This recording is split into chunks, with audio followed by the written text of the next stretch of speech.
Masechet Yevamot Daf Kuf 100. Nous commençons Daf Tzadiktet Amoud Bet, 8 lignes avant la fin, Tanu Rabbanan. La Gemara continue avec quelques halachot concernant la terouma, qui est-ce qui a le droit de recevoir de la terouma dans les granges. Ensuite nous reprendrons les dinim des sfekot lorsque nous avons un doute sur un enfant, si c'est l'enfant de qui. La Gemara nous dit Tanu Rabbanan, Asara en cholkim lehem trouma betagranot, il y a 10 personnes qui ne vont pas recevoir de terouma betagranot dans les granges. Il s'agit velouen des cas suivants, 10 personnes suivantes, Cheresh, le sourd-muet, Choté, le fou, Vekatan, et un enfant mineur, Tumtum, la personne à laquelle il y a, comme nous l'avons vu, un doute, est-ce que c'est un homme ou une femme, ou androgynos, lorsqu'il a les deux simanim, on ne sait pas s'il est homme ou femme, il est en vérité une des deux à la fois, Ve'aeved, l'esclave, Ve'isha et la femme, Ve'arel est celui qui n'est pas circoncis, donc un Kohen qui n'a pas fait la circoncision, on ne lui a pas fait, étant donné que ses frères sont décédés auparavant à la suite de la Brit Mila, donc lui ne devait pas faire la Brit Mila.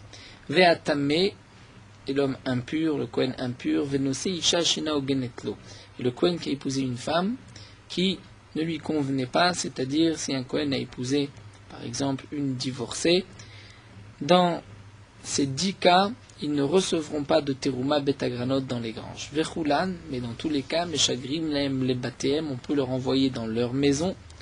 Chutz mitame, à l'exception de celui qui est impur, nous verrons dans la Gemara, venose isha shena ogenetlo, et de celui qui s'est marié avec une femme qui lui est interdite, donc un Kohen qui a épousé une divorcée, on ne pourra pas lui envoyer de terouma chez lui. Donc Rashi, bien sûr, nous dit le harel ne peut pas manger de terouma. S'il reçoit de la terouma chez lui, il pourra en faire profiter à sa femme, à ses femmes et à ses enfants et à ses esclaves. Alors la Gemara nous dit Bishlama chereshote vekatan. Nous allons reprendre les 10 cas et nous allons expliquer comment se fait-il qu'ils ne peuvent pas recevoir de la terouma dans les granges.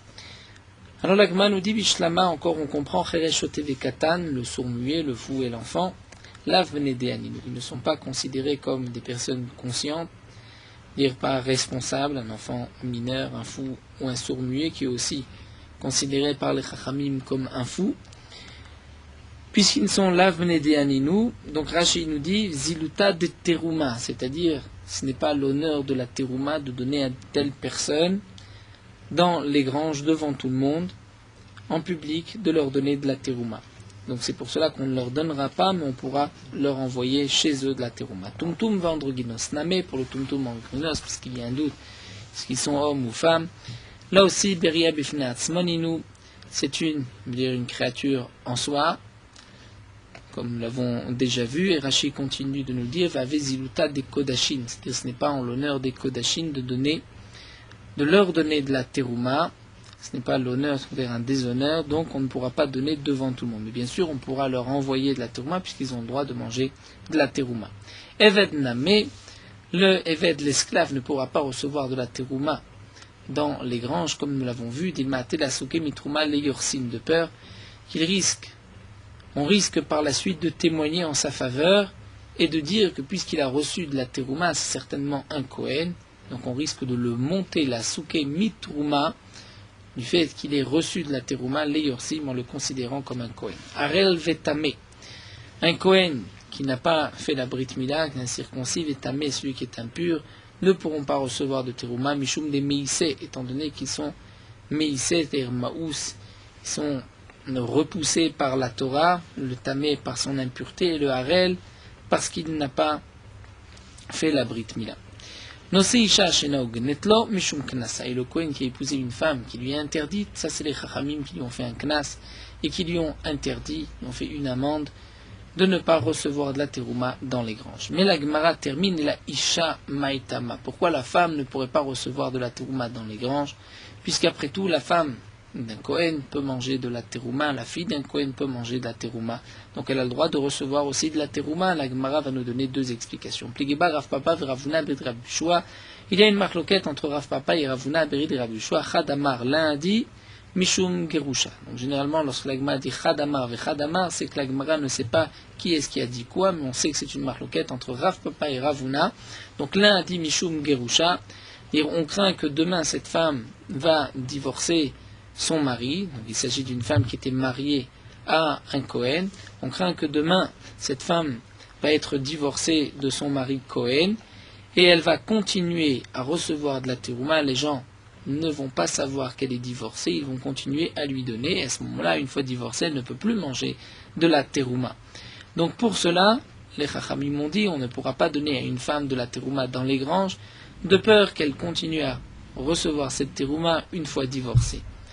Radamar, et l'autre dit Mishum Yichud. Et il y a un risque d'isolement, les Chachamim ont interdit l'isolement avec une femme, puisque les granges en général c'est en dehors de la ville, et il n'y a pas beaucoup de monde, donc il y a un risque de yichud, et donc c'est pour cela que les femmes ne pourront pas recevoir de la terouma dans les granges. Maï Benayou, quelle est la différence entre cette explication Mishum Grusha, de peur que demain elle divorce, ou la deuxième explication, à cause de l'isolement du yichud. Et Ka Benayou, la Gemara va nous donner deux conséquences, deux différences entre ces deux explications, ou bien Bedared Mekarev le Mata, dans une grange qui est proche de la ville, mais il n'y a pas beaucoup de monde.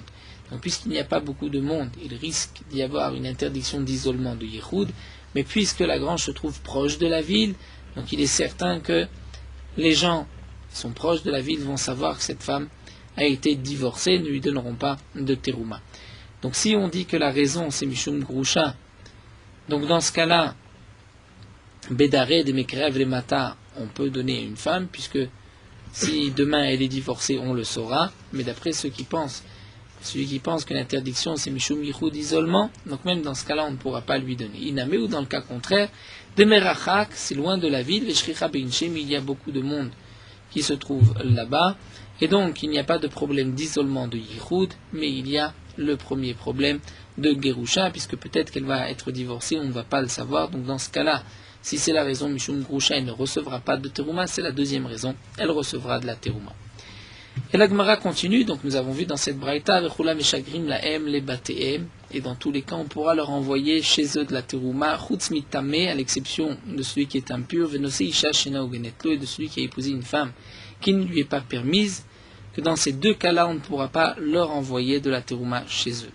Mais alors la Gemara continue, demande Aval Harel, Meshagrin Anle, on pourrait déduire que puisqu'il y a que ces deux exceptions, donc le harel, celui qui n'est pas circoncis, pourra recevoir de la terouma, on peut lui envoyer de la terouma chez lui. Et demande la Gemara Maïta'ama. Quelle est la raison pourquoi le harel, on pourra lui envoyer de la terouma?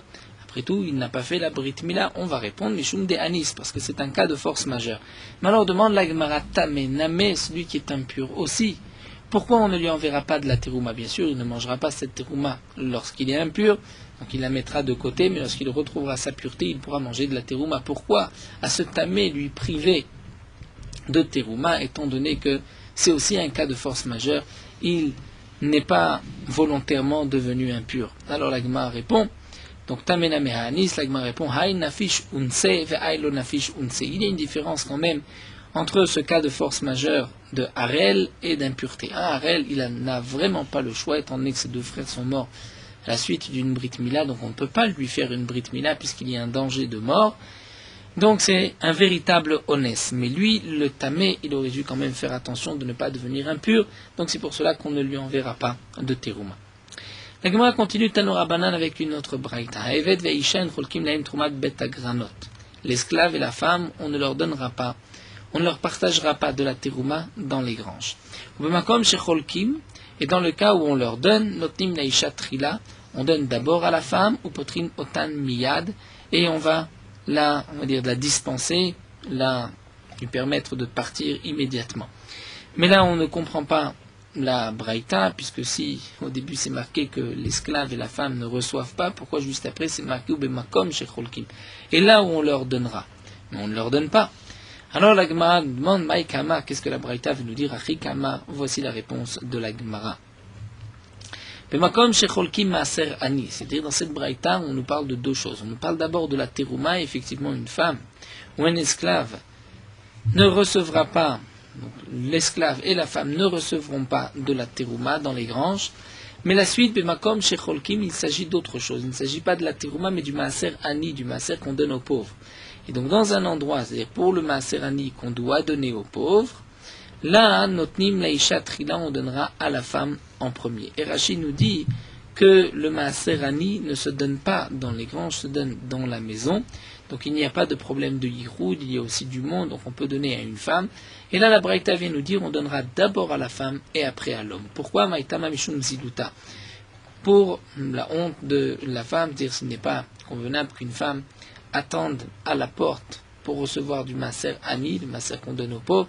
Donc on devra immédiatement donner à la femme et ensuite on s'occupera des hommes. Amar Rava, et Rava nous dit Meresha au début qu'il y avait Atou Gavra, Viteta Ledina, lorsque venait devant moi pour un jugement un homme et une femme, eh bien Avesharina Tigra de Gavre Beresha, donc d'abord je jugeais le litige, la dispute de l'homme avec son prochain, et ensuite je m'occupais du deuxième cas, du deuxième dossier qui était le dossier de la femme. Pourquoi Amina, je disais des mechaïb et mitzvot, étant donné que l'homme a une obligation des mitzvot, donc il a une priorité sur la femme. Eh bien non, Kevan des Shamana Lehad, lorsque j'ai entendu cette braïta, ce que nous avons vu précédemment, qu'on doit donner d'abord en premier à la femme pour ne pas que la femme attende le bout, c'est une honte pour la femme.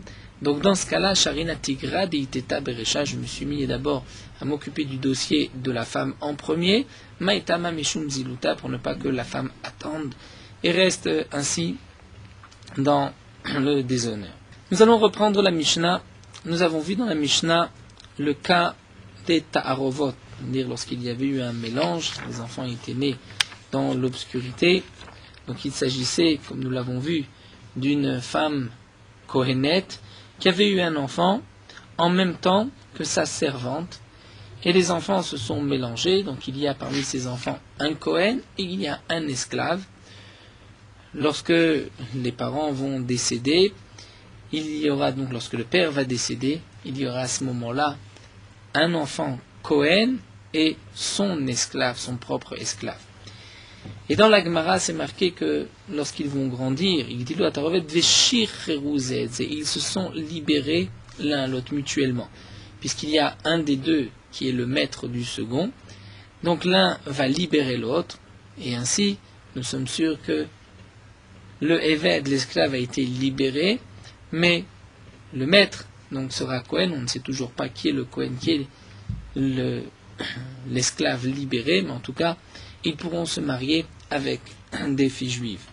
Alors demande la Gemara, lorsqu'on regarde le Lachon de la Mishnah, son langage, ils se sont libérés, on comprend qu'ils ne sont pas obligés. C'est si ils l'ont fait, shicheru, c'est-à-dire ibaein, ilobaelo.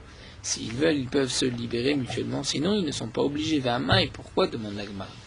Après tout, puisqu'il y a là un mélange, il y a un esclave et il y a un Kohen, on ne peut pas permettre ni à l'un ni à l'autre d'épouser une fille juive et ni une servante, puisque il y en a un qui est Kohen, il ne peut pas épouser la servante, et il y en a un qui est esclave, il ne peut pas épouser une fille juive. Et donc Ve'amai, pourquoi on ne va pas les obliger à se libérer? Lisa Shifra Enoyachol, puisque maintenant il ne peut pas épouser une servante, et Batrorin Enoyachol, et une femme libre, c'est-à-dire une fille juive, il ne peut pas non plus, étant donné qu'il est peut-être esclave. Alors, de même, nous rappelle Rashi que le Khatsi Evet, Khatsi Ben Khourig, nous avons déjà vu celui qui est à moitié esclave, moitié libéré, puisqu'il ne peut pas se marier, on va obliger son maître à le libérer, on devrait agir ainsi. Amar Rava, Rava reprend, il dit Ima, il faut dire Kofinotan Meshachrim Zedze, donc on va les forcer, on va les obliger à se libérer mutuellement, et ainsi ils pourront se marier et accomplir la mitzvah de Piria Verivia. La Gemara continue, nous avons vu dans la Mishnah, à la fin de la Mishnah, Venotnim alaf chomre kohanim vechomre Yisraël. Étant donné que nous ne savons pas s'il est Kohen ou Israël, donc on leur donnera sur chacun d'entre eux toutes les chumrot d'un Kohen, toutes les chumrot d'un Israël. Demande la Gemara lema yilcheta. Qu'est-ce que cela signifie? Quels sont les chumrot que nous n'avons pas encore mentionnés dans toute la Mishnah? Hamar Rav Papa nous dit les minchatam, à propos de leur mincha. Si un Kohen va offrir une offrande au Beth Amikdash, le din de la Torah est que toute cette mincha, toute cette offrande sera prise et brûlée sur le Mizbeach, comme nous dit le pasuk minchat, chol minchat Kohen, Kalil Tiyeh sera entièrement brûlé. Si c'est la mincha, une offrande d'un Israël, il faudra faire une kmitza, c'est-à-dire prendre une pleine poignée de cette farine et brûler cette kmitza sur le Mizbeach, et le reste sera consommé par les Kohanim. Donc là, nous avons un safek, on ne sait pas si c'est un Kohen ou un Israël. Si ce safek, donc un des deux, les deux ont offert une mincha au Beth Amikdash, une offrande, que va-t-on faire? Est-ce qu'on doit prendre une kmitza? Peut-être que c'est un Kohen, il faut tout brûler. On va tout brûler, peut-être que c'est un Israël, il faut donner une kmitza. Alors Rav Papa nous dit, voici les chumrot, les minchatam. Nikmetzet, qui minchat Israël, on fera la kmitza comme la mincha, l'offrande d'un Israël, mais on ne pourra pas la manger, la donner au Kohanim, qui minchat Kohanim, comme toute mincha, toute offrande d'un Kohen, qui doit être entièrement brûlée. À Ketzad, donc qu'est-ce qu'on va faire à Kometz Karev Beatzmo? On va prendre une pleine poignée le Kometz, on va le brûler séparément. Ve'ashiraim Krevim Beatzmam, et les restes de la mincha vont être aussi brûlés séparément, puisqu'on ne peut pas les manger. Mais là, nous avons une question, donc la Gemara va se lancer ici dans une question de Kodashin, de Menachot. La Gemara nous dit, mais nous avons un problème, c'est que il y a une halakha dans Kochim que nous apprenons du pasuk Kechol seor vechol devash lo taktiru mimenu ishel Hashem, un pasuk bien connu qu'on dit dans la Ktoret, qu'on ne pourra pas brûler sur le Mizbeach, kol seor vechol devash, tout ce qui a levé, qui est du levain, vechol devash, et tout ce qui est donc à base de miel, de sucre, et tout ce qui est doux ne pourra pas être brûlé au Mizbeach. De ce pasuk, on apprend aussi Lotaktiru mimenu. Que signifie Lotaktiru mimenu? On ne pourra pas brûler de cela, Ishel Hashem, un feu pour Hashem. On apprend de là que Kol shemimenu leishim ariu bebal taktiru, c'est-à-dire toute offrande. Prenons l'offrande d'un Israël. Puisqu'on va prendre une partie, une kmitza, et on va brûler cette kmitza sur le Mizbeach, les restes, les shiraim, ne pourront pas être brûlés sur le Mizbeach, puisque Kol shemimenu leishim, ce qui a été donc de cette offrande prélevée, leishim pour le feu qui a été brûlé, la kmitza, eh bien le reste, ariu bebal taktiru, il y a une interdiction de le brûler. Donc là, nous avons une offrande, on ne sait pas si c'est un Kohen ou un Israël. On propose de prendre une kmitza, de brûler cette kmitza, mais ensuite les shiraim, on ne peut pas les consommer. Donc là, Gemara nous dit, on prendra ces shiraim et on va les brûler. Mais demande la Gemara, si en vérité c'est un Israël, donc la kmitza était valable. On a brûlé la kmitza, à ce moment-là, pour les restes, nous avons une interdiction de les brûler. Kol shemimenu leishim ariu bebal taktiru. Amar Rabbi Yehuda Rabbi Shimon ben Pazi, Rabbi Yehuda, fils de Rabbi Shimon ben Pazi, répond des masik ou leshem etzim ki Rabbi Elazar. On a la possibilité de les brûler, mais on va faire une sorte de tnaï, de condition. On va dire, si c'est la mincha d'un Kohen, donc on brûle tout, puisque c'est la mincha d'un Kohen. Si c'est la mincha d'un Israël, je n'ai pas l'intention de brûler cette mincha comme si je brûlais un korban, mais comme si je mets du bois sur le Mizbeach, du combustible, et là, je ne transgresse pas l'interdiction de la Torah que je mets le Lishim Arubel Tabbal Taktiru, comme on le voit dans les paroles de Rabbi Elazar dans la Braïta. Détania, Rabbi Elazar Omer, le Reach Nichomach, Iata Maale, Avalata Maale, Leshum Etzim. Rabbi Elazar nous dit à propos de cette interdiction, donc Chol Seor Vechol Dvash Lo Taktiru Bimenu Ishel Hashem, ou Kol Shimenu Leishim Aru Bebal Taktiru, juste après dans la Torah c'est marqué, Vela Mizbeach Lo Yalo Le Reach Nichoar, on ne pourra pas le monter sur le Mizbeach et le brûler pour une bonne odeur, le Reach Nichoar. Et donc Rabbi Elazar nous dit, c'est seulement lorsque tu les as brûlés avec une intention de Reach Nichoar. Mais si tu les brûles avec une intention de Etzin, comme c'était du combustible, là tu ne transgresses pas. Donc nous dit la Gemara, on pourra faire comme Rabbi Elazar, les poser, et on va dire, pire si c'est mincha d'un Israël, je les pose comme si c'était du bois sur le Mizbeach. Le din de Rabbi Elazar est rapporté dans Rashi, c'est à propos d'un morceau de viande d'un korban khatat qui s'est mélangé avec un morceau de viande de korban ola. Donc le korban ola doit être entièrement brûlé sur le Mizbeach, le korban khatat doit être mangé par les kohanim, là aussi nous avons un problème. Comment agir? Eh bien, Rabbi Elazar nous dit, on prend le morceau de viande et on le pose comme si c'était du bois, donc puisqu'il n'y a pas de kavana de aktara, il n'y a pas d'interdiction et on a le droit d'agir ainsi. D'après les chachamim, on devra attendre que la viande passe la nuit, ensuite on la brûlera. Donc là, la Gemara nous dit, on fera comme Rabbi Lazare et on posera le tout sur le misbéach comme si on mettait du bois. Seulement, demande la Gemara Nichali Rabbi Lazare, ceci est valable pour Rabbi Lazare qui pense qu'on peut mettre les morceaux de viande sur le misbéach comme si c'était du bois. Donc de même là, on dira, on met les restes de la mincha sur le misbéach comme si c'était du bois, mais d'après les chachamim qui ne sont pas du même avis, maïkalimma, comment va-t-on répondre? Et la Gemara nous répond, de avid la ki Rabbi Lazare et Rabbi Shimon. On a une autre possibilité, on va faire comme Rabbi Lazare et Rabbi Shimon. Détania, Rabbi Lazare et Rabbi Shimon omer akometz karev le'atzmo v'asherem mitpazrim al bet hadeshet. Rashi nous rapporte aussi une Gemara dans Menachot à propos d'un Kohen qui était impur et qui est rentré dans le Bet Hamikdash. Lorsque ce Kohen doit apporter son korban, s'il est très pauvre, il apportera une offrande. Et là-bas, c'est marqué que le Kohen pourra recevoir la Kohen Kamincha, c'est-à-dire que si c'est un Kohen qui a fauté, il apportera comme la mincha d'un Yisraël, c'est-à-dire il devra aussi faire la kmitza et brûler cette kmitza sur le misbéach. Généralement, la mincha, l'offrande d'un Kohen doit être entièrement brûlée, on ne fait pas de kmitza, mais là, dans ce cas-là, puisqu'on apprend du pasuk Ve'aïta la Kohen kamincha, on apprend que même la mincha, une offrande d'un Kohen, il faut faire cette kmitza et brûler. Et donc, toujours dans Menachot, on pose la question, mais si c'est comme une mincha d'un Israël, est-ce qu'on pourra manger les restes? Eh bien, la Gemara nous dit non, puisque c'est marqué comme mincha de Kohen Kalil Tiyeh, ça ne pourra pas être mangé. Donc, comment faire? Eh bien, Rabbi Shimon nous dit, on prendra le kometz, on le brûlera séparément, et les shiraim, on les brûlera aussi séparément, puisque, à propos donc d'un Kohen qui a transgressé, qui doit apporter une offrande, puisque c'est minchat choté, c'est pas un don d'une offrande, mais c'est parce qu'il a fauté, dans ce cas-là, on prendra l'akmitza parce que la mincha d'un Kohen ressemble, la Torah la compare à la mincha d'un Israël, mais on ne pourra pas consommer les restes, puisque c'est la mincha d'un Kohen, il faudra brûler. Donc on brûlera l'un séparément et l'autre séparément. Et Rabbi Elazar et Rabbi Shimon n'est pas d'accord avec Rabbi Shimon, qui lui pense qu'on pourra brûler chacun séparément. Rabbi Elazar et Rabbi Shimon nous dit le kometz, on le brûlera séparément, mais les restes, on devra les éparpiller dans le Bet Hadeshen. Là, Rashi nous dit, à côté du misbéach, dans un endroit où on posait la Troumat Hadeshen, à côté du misbéach. Et donc là, nous avons une marloquette entre Rabbi Elazar et Rabbi Shimon. Rabbi Shimon, qu'est-ce qu'on va faire des restes?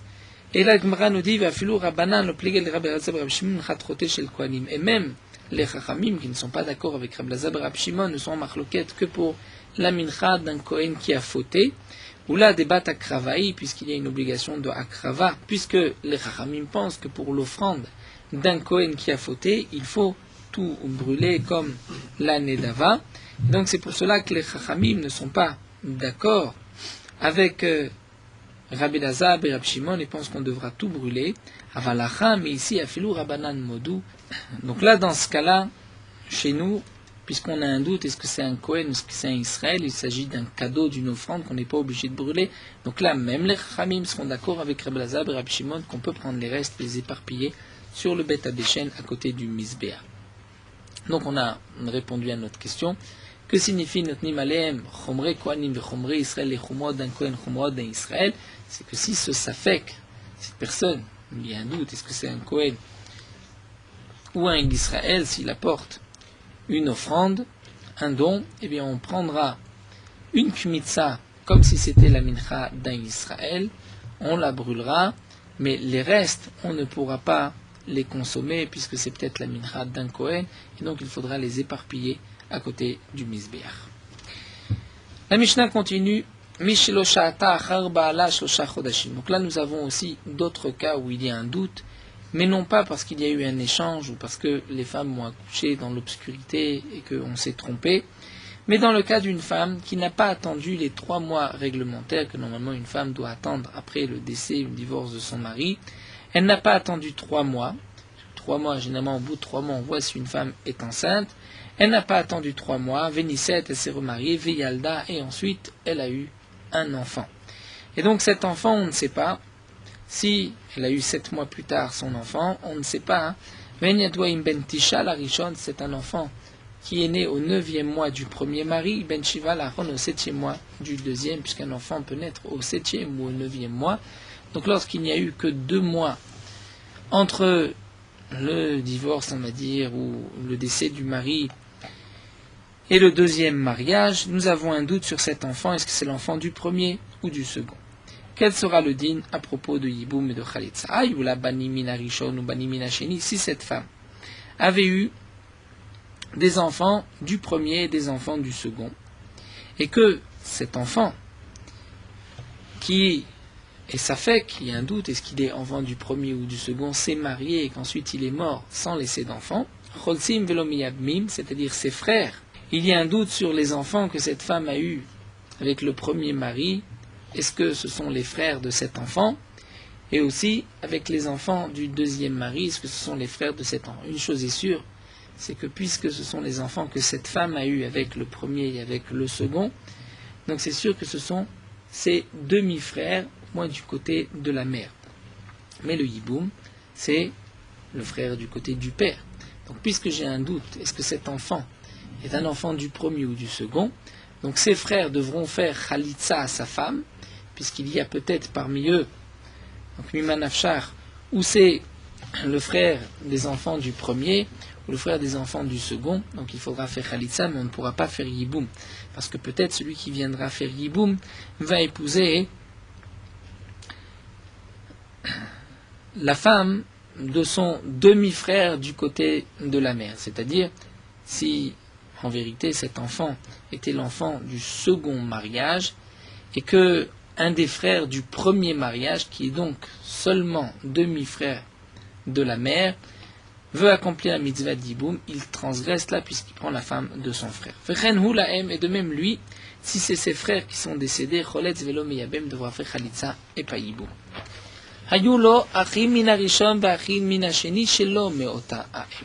Dans le cas où cet enfant, il y a un doute, est-ce que c'est l'enfant du premier père ou du deuxième, mais il avait eu des frères du premier, c'est-à-dire le père, le premier père, avait eu des enfants avec une autre femme, le second aussi avait eu des enfants avec une autre femme. Donc le safek ici a un doute, il ne sait pas si les enfants du premier mari sont ses demi-frères du côté de son père, ou peut-être que ce ne sont pas ses frères du tout. De même pour les enfants du deuxième mari, ce safek, ce doute, ne sait pas si ses enfants sont ses demi-frères du côté du père, ou peut-être que ce sont des étrangers. Donc, lui pourra faire Khalitsa ou Yiboum avec une des femmes de ses frères, que ce soit du premier ou du second, puisque Miman Afshar. Si c'est son demi-frère du côté de son père, il peut accomplir la mitzvah d'Yiboum. Si lui est enfant du second, et que là c'est un enfant du premier qui est décédé, eh bien c'est un étranger. Bien sûr, on parlera dans le cas où il n'y avait qu'un frère du premier mari, et donc là, c'est ou Khalitsa ou Yiboum de ce frère-là, mais s'il fait Yiboum et que ce n'est pas son frère, ce n'est pas son demi-frère, la femme n'avait pas besoin ni de Khalitsa ni de Yiboum, et donc c'est comme un mariage d'un étranger, il n'y a pas d'interdiction. Mais si le premier, c'est-à-dire l'enfant du premier mari, avait encore un autre frère, donc il faudra d'abord que l'autre frère se fasse Khalitsa, sinon lui, le Safek, ne peut pas l'épouser, puisque peut-être qu'il va épouser une Yébama qui attend le Yiboum. Vehem et eux, c'est-à-dire les enfants du premier mari ou du deuxième, eh bien, Echad Choletz Vechad Meyabem. Puisque il y a un doute, on ne sait pas si cet enfant, c'est l'enfant du premier ou du deuxième, donc Echad Choletz, un fera Khalitsa, un Yiboum, c'est-à-dire un frère du premier mari fera Khalitsa, un du deuxième mari pourra faire Yiboum. Et comme la Gemara nous le dira, mais il faut d'abord Khalitsa et après Yiboum. Parce que si un des frères, par exemple, prenons le cas, un frère du deuxième mari veut accomplir la mitzvah du Yiboum, peut-être qu'en vérité ce n'est pas son demi-frère et que ce Safek est un enfant du premier mari et donc sa femme a besoin de Khalitsa d'un des frères du premier mari, d'un des enfants du premier mari. Donc il faudra d'abord faire Khalitsa et ensuite Yiboum. C'est ce que la Gemara nous dit. On peut déjà lire une ligne dans la Gemara, Dafka Michlatz Vadar Yiboumé. Donc d'abord Khalitsa, ensuite Yiboum, Aval Yiboum Bereshalo, de Kapaga Yibam Alashouk, mais il ne peut pas faire directement Yiboum parce que peut-être qu'il va tomber sur une Yibama qui attend le Yiboum. Là, il n'y a pas vraiment de grand chidouche, il suffit juste de faire le calcul, de bien avoir en tête le cas pour comprendre qu'il est évident qu'on fait d'abord Khalitsa et après Yiboum, mais qui est-ce qui fera Khalitsa, qui est-ce qui fera Yiboum. Dans la Gemara continue, la Mishnah continue, Aya Echad Israël Vechat Kohen. Dans le cas où un enfant est né et que sa mère n'avait pas attendu 3 mois, donc on ne sait pas si c'est un enfant du premier ou du second mari. Dans le cas où un des maris était Israël et l'autre Kohen, donc cet enfant, il y a un doute, est-ce qu'il est fils de Kohen, donc Kohen ou Israël? Eh bien, Nosé Ishar où il y a les Kohen ne pourra épouser qu'une femme qui est permise aussi à un Kohen, parce que peut-être que c'est un Kohen. Vel Metame la Métine ne pourra pas se rendre impur pour un mort, puisqu'il est peut-être Kohen, mais une Itma, et s'il s'est rendu impur, Nosfek Tarbaim ne recevra pas les coups, les cas en coup. Pourquoi? Puisqu'il pourra dire, mais moi, je ne suis pas Kohen. Et Nochel Batrouma, il ne pourra pas manger de Terouma, peut-être qu'il n'est pas Kohen, vu Machal et Nomjem Krem Bachomesh, s'il a mangé sans faire exprès, il ne payera pas le capital plus un cinquième, puisqu'il pourra dire peut-être que je suis Kohen. Venocholek Alagoren ne recevra pas dans les granges, comme nous l'avons vu, peut-être qu'il n'est pas Kohen, ou Mochera Teruma Vadamim Shelo. S'il a sa propre Teruma, il pourra la vendre et l'argent sera pour lui. Donc il doit faire le prélèvement, peut-être qu'il n'est pas Kohen, mais ensuite il n'est pas obligé de donner l'argent ou de donner la Teruma à un Kohen, puisque peut-être que lui-même est Kohen. Venocholek Bekodsha Kodashim ne pourra pas recevoir les Kodshe Kodashim. Venotnim Lo Eta Kodashim, on ne lui donnera pas les Kodashim, Ben Motzim Et Shelo Miyado, mais ce que lui a de son propre korban, on ne pourra pas lui sortir, comme par exemple la peau d'un korban, on devra la lui laisser, puisqu'il est peut-être Kohen. Il est dispensé des cadeaux qu'on doit généralement donner à un Kohen, c'est-à-dire le bras, les joues et la panse d'une bête, donc lui pourra garder tout cela, puisqu'il va dire je suis peut-être Kohen, ou Bechoro, s'il a un premier-né dans son troupeau. Il ne pourra pas le sacrifier, puisqu'il n'est peut-être pas Kohen, mais il n'est pas obligé de le donner à un Kohen, il peut attendre que la bête ait un défaut, et ensuite il pourra égorger ce Bechor, puisqu'une fois qu'il a un défaut, ce n'est plus un korban, et toute personne peut le consommer. C'est vrai que c'est l'argent du Kohen, donc il doit donner un Kohen, mais peut-être que là c'est lui-même qui est Kohen, donc il pourra garder pour lui. On lui donnera les chumrot des Kohanim et des Israël, comme nous l'avons vu dans la Mishnah précédente. Dans la Mishnah continue, Ayushneem Kohanim. Cet enfant est né, et on ne sait pas si c'est du premier mari ou du deuxième, mais les deux maris sont Kohanim. Puisqu'ils sont Kohanim, donc c'est sûr, Mimanafshar, que cet enfant est un Kohen. Ou onen alehem, vehem onenim alav. Lui, si ses parents sont décédés, eh bien il pourra être onen, il devra accomplir les dynimes du onen, c'est-à-dire que le onen, celui qui a perdu un proche parent, s'il est Kohen, il ne peut pas manger des korbanot. Vehem onenim alav, eux aussi seront onenim, puisqu'il y a un doute, peut-être que c'est leur fils, et un Kohen onen ne peut pas manger de kodashim. En cas de décès, lui ne pourra pas se rendre impur pour ni l'un ni l'autre, puisque peut-être que ce n'est pas son père, celui qui est décédé, et eux aussi ne pourront pas se rendre impurs pour lui s'il meurt, puisque il est l'enfant d'un des deux, on ne sait pas de qui. Lui ne pourra pas hériter des biens, ni du premier mari, ni du second, puisque les autres héritiers vont dire, mais toi tu n'es pas le fils de celui-ci, Avalem Yorshim Oto, mais eux pourront hériter de ces biens, puisque Rachid nous dit, nous avons un safek, alors nous avons une règle, on va appliquer la règle, chez tout ce qui leur argent sera posé, et on va partager cet argent.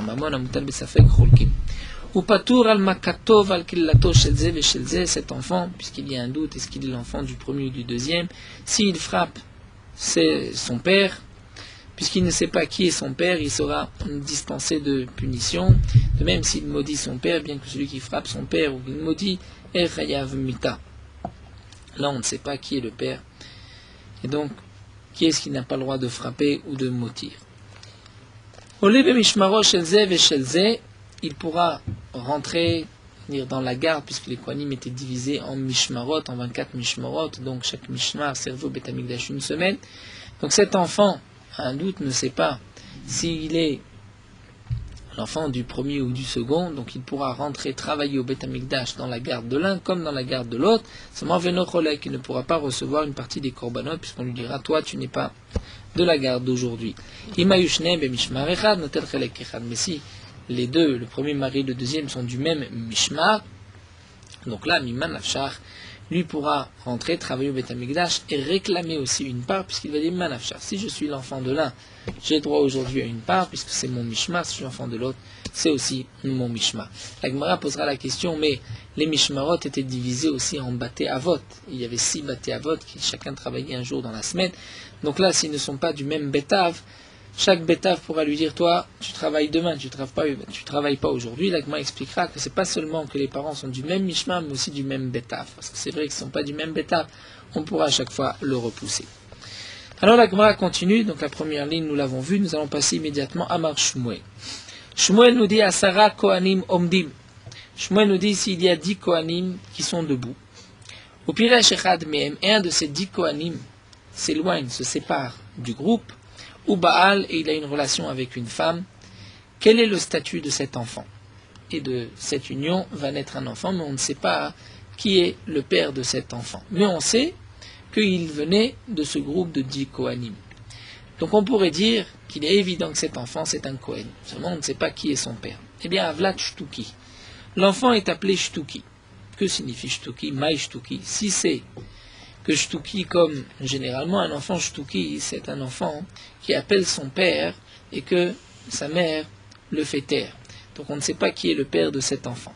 Si on dit ici que Shtuki, c'est-à-dire Ilma Shemishatki Moto Milirse Aviv, c'est-à-dire qu'on va le faire taire des biens de son père, c'est-à-dire s'il réclame, c'est-à-dire s'il y en a un des 10 qui est décédé, il réclame une partie des biens de son père, on lui dira, tu sais, tu ne sais pas qui est, on va lui dire, puisque tu ne sais pas qui est ton père, donc tu ne recevras de personne. Là, me dit la Gemara, Pshita, c'est parce que Shmuel vient nous dire, mais dans Shtuki, qu'on va le faire taire, il ne recevra rien, c'est évident, mais il y a Dina Navoa Manu, est-ce qu'on sait qui est son père?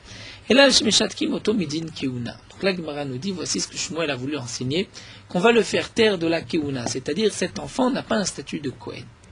Pourtant, il est évident que son père est un Kohen. Maïtam, alors pour quelle raison on lui enlève le statut de Kohen? Amarkra, la Gemara nous rapporte un pasouk. C'est marqué dans le pasouk Vaïtalo Ulzaro Acharav, c'est-à-dire à propos de la Keuna, Akadosh Baruch Hu dit, ceci sera pour lui et pour sa descendance qui viendra après lui, Acharav, une alliance de Keuna. Puisque c'est marqué ici, Lo Ulzaro Acharav, lui et sa descendance qui est après lui. Donc, nous dit la Gemara, Ba'inan Zaro Miyuchas Acharav.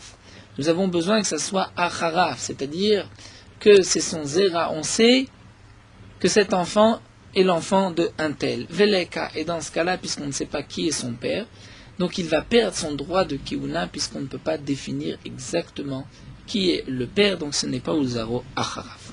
Et la Gemara va immédiatement poser des questions. Matrif la Rav Papa objecte, et la Meata, Gabé Avram, à propos d'Avram Avinu. Dirtiv, c'est marqué. Iyot lechal Elohim zaracha acharecha, Akadosh Baruch Hu dit, je vais établir mon alliance entre moi et toi, et entre ta descendance qui viendra après toi, acharecha. Donc là aussi, demande la Gemara, que signifie zaracha acharecha? Maïka mazar rachmana. Qu'est-ce que la Torah vient dire à Avram Avinu?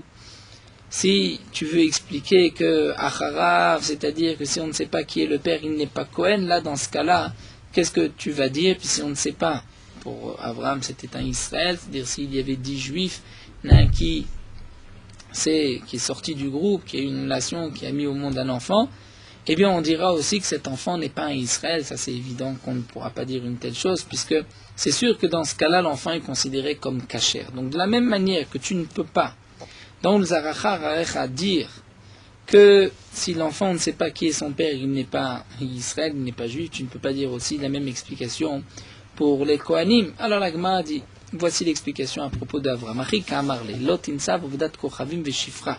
Dire Kadosh Baruch Hu dit à Avram, Zaracha harecha, n'épouse pas une non-juive ou une servante, de lo lizid zarach batra, parce qu'à ce moment-là, l'enfant ne te suivra pas, il ne sera pas acharecha, mais il sera après ta femme, puisque si un homme, un juif, a un enfant avec une non-juive, l'enfant est aussi un non-juif. La Gemara continue, donc on maintient a priori ce que nous dit Shmuel. Si on ne sait pas qui est le père de cet enfant, il ne garde pas son statut de Kohen. Métivé on objecte. C'est marqué Rishon Raouliot Kohen Gadol. À propos, Rachid nous rappelle d'un homme qui a fait le yiboum avec la femme de son frère dans les 3 mois. Il n'a pas attendu les 3 mois, il a eu un enfant au bout de 7. On ne sait pas si c'est un enfant du premier ou du second. Mais les 2 frères sont des Kohanim. Donc nous dit la Gemara, eh bien Rishon Raouliot Kohen Gadol. Le premier, c'est-à-dire cet enfant, Raouliot Kohen Gadol peut être Kohen Gadol. Pourtant, on ne sait pas c'est l'enfant de qui, on a un doute. Tu vois qu'on a besoin, d'après Shmuel, que l'enfant ait une lignée, on puisse savoir qui est son père, et là, on ne peut pas savoir. Donc si c'est ainsi, pourquoi on peut le nommer Kohen Gadol? L'Agma répond qu'en vérité, Mzaro Miura Sacharav, ce n'est que des Rabbanan. Vekras Marta Be'alma, donc le pasuk que nous avons rapporté, c'est juste une allusion. Cette halakha, qu'un Kohen doit savoir qui est son père, sinon il perd sa keuna, c'est Midi Rabbanan, c'est Mochigazur, Rabbanan Beznout. Quand est-ce que les Khamim ont fait cette gezera? C'est dans le cas de Shmuel, où il y avait 10 Kohanim, et qu'il y a un Kohen qui a une relation de Znout, hors mariage. Là, dans ce cas-là, les Khamim ont dit son fils n'a pas le statut de Kohen Bebenisouin s'il y a un véritable mariage, comme le cas du Hiboum. C'est vrai qu'il n'a pas attendu les 3 mois, mais il s'est marié dans la mitzvah de la Torah. Bien, Benisouim, lo gazur Rabbanan, les Khamim n'ont pas fait de Gzera, et donc même si on ne sait pas qui est le père de cet enfant, l'enfant peut être Kohen Gadol. La Gemara continue, Biznout, Migazur, Rabbanan, est-ce que vraiment, lorsqu'il y a un Znout et qu'on ne sait pas qui est le père de l'enfant, il perd son statut de Kohen Vatnan? Pourtant, nous avons une Mishnah. Une femme qui n'a pas attendu, après le décès de son mari 3 mois, elle s'est mariée, elle a eu un enfant. Donc ça, c'était notre Mishnah, c'était le début de la Mishnah. C'était le début de la Mishnah, une femme qui n'a pas attendu les 3 mois après le décès de son mari. Donc là, nous dit la Gemara, Ma'yachar Ba'ala, que signifie Sheloshata Achar Ba'ala, elle n'a pas attendu après son mari 3 mois. Il est Ma'achar Mitad Ba'ala, si on veut expliquer que c'est après le décès de son mari, comme on comprend une femme qui n'a pas attendu après le décès de son mari 3 mois, alors nous dit la Gemara, nous allons avoir un petit problème. Pourquoi? Ima Sefa, regarde la suite de la Mishnah, c'est marqué Ou onen aleem ve'em onenim alav. Lui, l'enfant, il y a un doute, est-ce que c'est l'enfant du premier ou du deuxième, pourra être onen sur les deux. C'est-à-dire que si les 2 pères vont mourir, si le premier ou le deuxième vont mourir, il doit appliquer le din de onen, il ne pourra pas manger des korbanot. Ve'em onenim alav. Et eux aussi seront onen sur lui. Alors demande la Gemara, là nous avons un petit problème. Un problème tout simplement technique. Si le premier mari, si cette femme n'a pas attendu entre le premier mariage et le deuxième, et que ce sont tous les 2 des Kohanim, en vérité, qu'est-ce qui s'est passé? Le premier est mort ou le premier a divorcé sa femme? Si le premier a divorcé sa femme, à ce moment-là, le deuxième mariage était un mariage interdit. Un Kohen n'a pas le droit d'épouser une groucha, une divorcée, donc l'enfant est halal. Si l'enfant est halal, il perd son statut de Kohen. Donc on va être obligé de dire que le père, le premier, est décédé. Si le premier est décédé, comment ensuite c'est marqué que lui est onen sur eux, et eux sont onin sur lui, il est déjà mort? Alors la Gemara nous dit encore, on peut trouver Bishlama hu onen aleem, que lui l'enfant, le safek soit onen sur les 2 parents, on peut trouver un cas. Comment ça? Bien que le premier mari soit mort depuis longtemps, si on a ramassé ses os pour le réenterrer ailleurs, donc il y a encore un din de Haninout ce jour-là. On peut dire que le premier mari est mort, ensuite la femme s'est remariée avec le frère, mais elle n'a pas attendu les 3 mois. Et donc, Mashkachatla Benisouim, un mariage, des chénis, Velikut Atzamot de Kama. Donc on voit que le second est mort, et donc le fils, qui est un safek, va porter la Haninout, et Likut Atzamot de Kama. C'est-à-dire que le premier, on a ramassé ses ossements, donc puisqu'on a rassemblé ses ossements, donc il a aussi un din de Haninout. D'après certains, pour mieux comprendre la Shon Lagma, Mashkachatla Be Nisuin, dans un mariage, il faudrait dire Bemitato de Sheni Velikut Atzamot. Il manque Bemitato, c'est-à-dire le deuxième est mort, et Likut Atzamot de Kama, le premier, on a ramassé ses ossements. Et là, Emoninimala Vemechin Shkachat, là, me demande la Gemara, la suite de la Mishnah, que eux porteront la Haninout sur cet enfant, Misafek, comment on peut retrouver. Kama le premier, Amitleg, il est mort. Le premier est mort. Et donc s'il est mort avant son fils, ou le doute, on a un doute si c'est son fils, il ne peut pas porter la ninout de son fils. Alors tu vas dire Vela Bigrusha. On parle que le premier n'est pas mort, il avait divorcé sa femme. S'il a divorcé sa femme, Ayachar Baala, que signifie Achar Baala? Tu vas dire Achar Get Baala. Elle n'a pas attendu 3 mois après le get qu'elle a reçu de son mari. Mais alors Ima Sefa, regarde la suite de la Mishnah, c'est marqué En metamelaem ve'em enan metamimlo. Lui, le fils, ne pourra pas se rendre impur pour ses parents, et eux ne pourront pas se rendre impurs pour lui. Encore bishlamahen en metamimlo le chumra. Ça veut dire, eux, on dira qu'ils ne peuvent pas se rendre impurs pour lui. C'est une chumra. Pourquoi? On peut dire que chacun n'a pas le droit de se rendre impur, ce n'est peut-être pas son fils. Elahu en metamelaem. Mais lui, pourquoi il ne pourra pas se rendre impur pour ses parents? Amai, pourquoi? Bishlama lesheni. Encore pour le deuxième, je comprends l'olita mele, il ne peut pas se rendre impur. Pourquoi?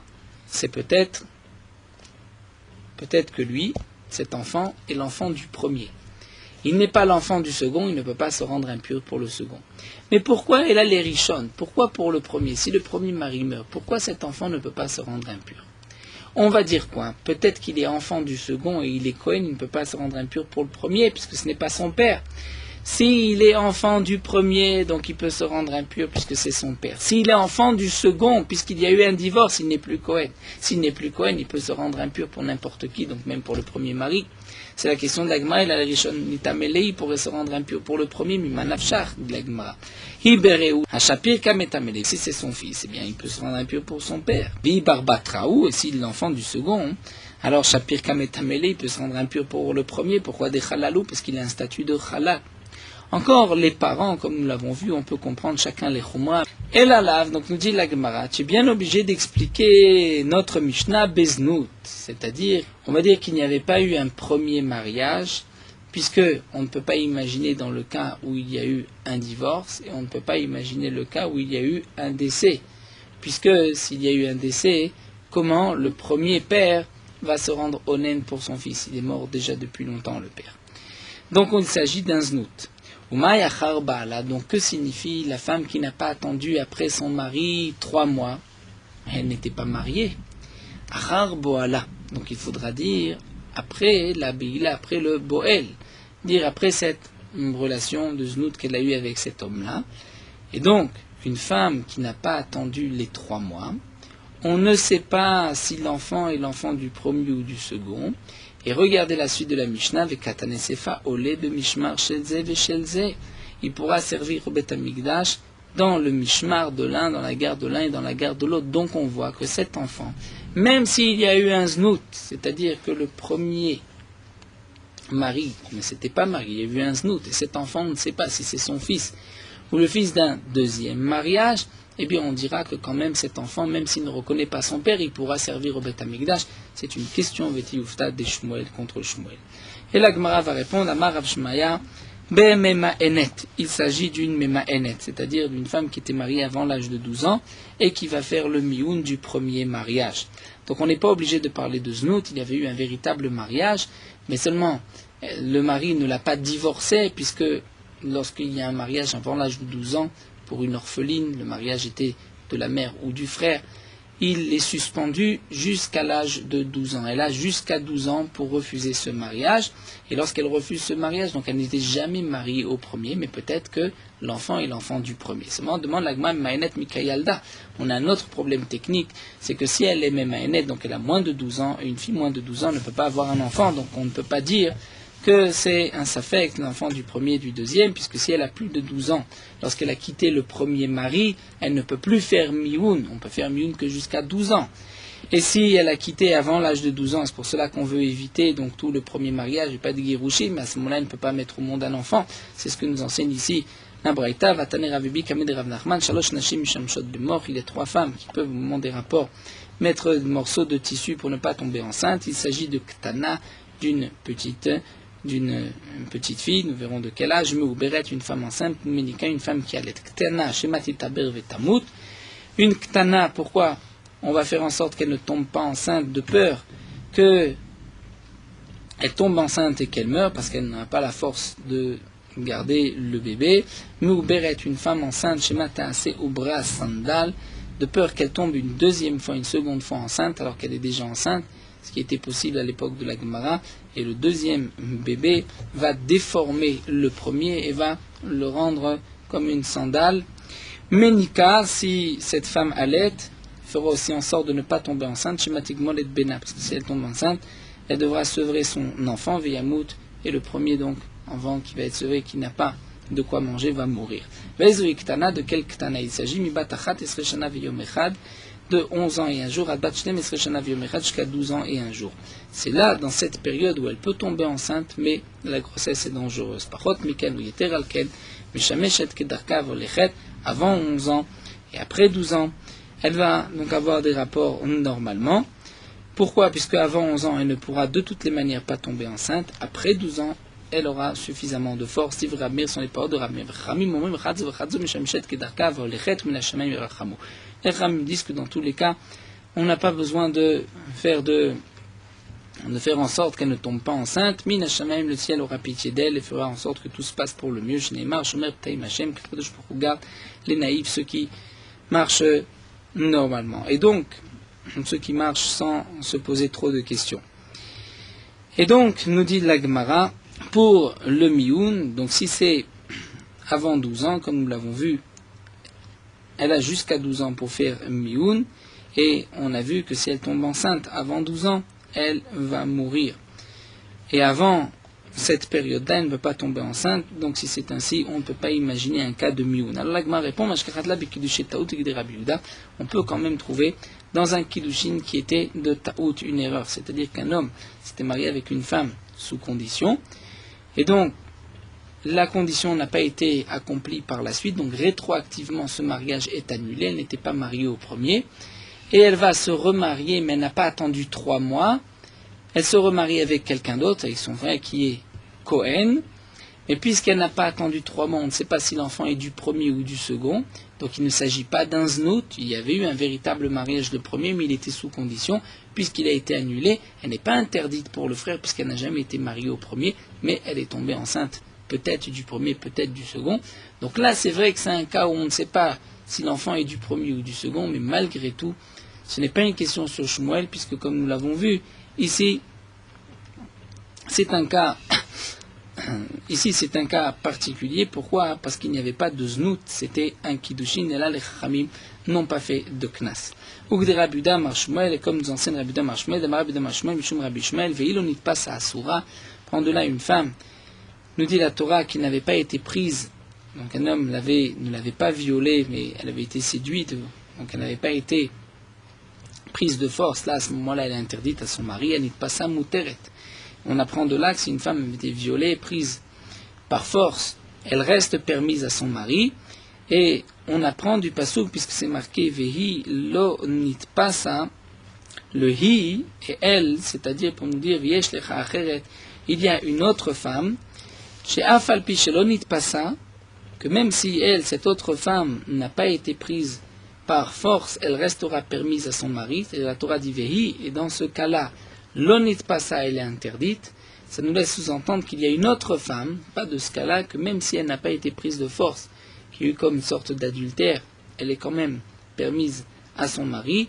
De quoi il s'agit? C'est celle dont les kiddushin étaient une erreur, c'est-à-dire qu'il y avait eu un tnaï, et à ce moment-là, Afilu Bena Murkav Lalketefa, même si elle a eu un enfant de ce mariage, mais Ma'enet Volechet là, elle peut. Donc dans le cas de Mioun, si elle avait été mariée avant, ou si les kiddushin étaient sous conditions qui n'ont pas été accomplies, la condition, si les kiddushin étaient sous condition et que la condition ne s'est pas réalisée, donc elle pourra partir.